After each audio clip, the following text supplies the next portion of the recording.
देखिए, एक सबसे इम्पोर्टेंट बात है, अगर आप सिविल सर्विसेज एग्जामिनेशन क्रैक करना चाहते हैं तो एक सबसे कह सकते हैं कि अगर आप यूपीएससी के एग्जामिनेशन के लास्ट ईयर के क्वेश्चन पेपर को, प्रीलिम्स से मेंस के पेपर को देखेंगे तो आपको ये फील होगा और ये समझ पाएंगे आप कि आप उनके एग्जामिनेशन के पैटर्न को डिकोड उतना जल्दी नहीं कर पाएंगे। इसलिए नहीं कर पाएंगे क्योंकि पेपर जब सेट किया जाता है तो इस तरीके से सेट किया जाता है कि जो ओल्ड स्टूडेंट हैं या पुराने स्टूडेंट हैं वो जो है बहुत ज़्यादा कंफर्टेबल सिचुएशन में न रहें, उनके लिए भी मतलब जो है चैलेंजेस रहें, इस तरीके से पेपर सेट किया जाता है। तो यहाँ पे जो मैं कहना चाहता हूँ आपसे वो ये है कि जो लोग सीनियर प्लेयर होते हैं, जो एग्ज़ाम्स को लगातार देते रहते हैं, उनके साथ एक प्लस पॉइंट ये होता है कि वो एग्ज़ाम के मिजाज को समझ आते हैं, यूपीएससी की रिक्वायरमेंट को समझ आते हैं कि उनकी ज़रूरत क्या है। तो उनकी जो तैयारी होती है वो एग्ज़ाम के पॉइंट ऑफ व्यू से उसी अप्रोच में तैयारी होती है और उसी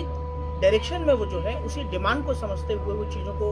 अडॉप्ट करते जाते हैं और मल्टीपल टाइम उस प्रोसेस को जो है उसको रिवाइज करते हैं, उस प्रोसेस को ध्यान में रखते हुए और उसके नेचर को समझते हुए तैयारी करते हैं, उसी चीज़ को फोकस करते हैं, इसीलिए वो जो है एग्ज़ाम क्रैक करते हैं। तो मेरा आप सब लोगों से यही रिक्वेस्ट है कि अगर आप ये सोचते हैं कि हम किताबें पढ़ रहे हैं या हम 10 से 12 घंटे स्टडी कर रहे हैं और हम सिविल सर्विसेज एग्जामिनेशन क्रैक कर पाएंगे, तो ये बिल्कुल गलत है। क्योंकि हमें यहाँ पे रिक्वायरमेंट को समझना है, ना कि हम कितने घंटे पढ़ते हैं या हमने कितने किताबें पढ़ी हैं, हम कितने क्वेश्चन सॉल्व कर पाते हैं, हम कितना लिख पाते हैं, हम कितना चीज़ों को रिकॉल कर पाते हैं, कितना हम एग्जैक्ट एक्सप्रेशंस दे पाते हैं, कितनी हमारी जो एबिलिटी है वो चीज़ों को कह सकते हैं कि अडॉप्ट करने की है और उसको प्रेजेंट करने की है।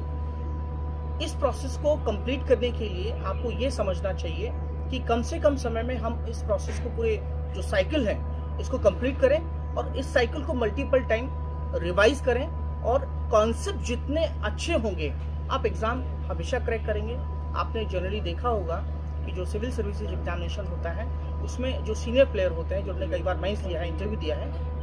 जनरली मतलब एक्सेप्शन हो सकता है लेकिन वो प्रीलिम्स क्वालिफाई करते ही हैं। तो प्रीलिम्स क्वालिफाई होने के लिए आपके कॉन्सेप्ट्स का टेस्ट है, तो इसलिए मेरा मानना है कि आप कॉन्सेप्ट्स जितने अच्छे रखेंगे उतना ही आपका सिलेक्शन के आप नज़दीक होंगे और जितना आप कॉन्सेप्ट्स आपके जितने क्लियर नहीं होंगे, आप कितना भी प्रयास करें, आप कितनी भी किताबें पढ़ लें, आप कभी भी एग्ज़ाम क्रैक नहीं कर पाएंगे। तो मेरा जो कह सकते हैं कि जो निष्कर्ष है, जो कंक्लूजन है, वो यही है, focus study, exam point of view से मल्टीपल टाइम रिवीजन और फोकस में हमें ध्यान रखना है कि मटेरियल, स्टडी मटेरियल कम से कम होना चाहिए। चलिए, थैंक यू।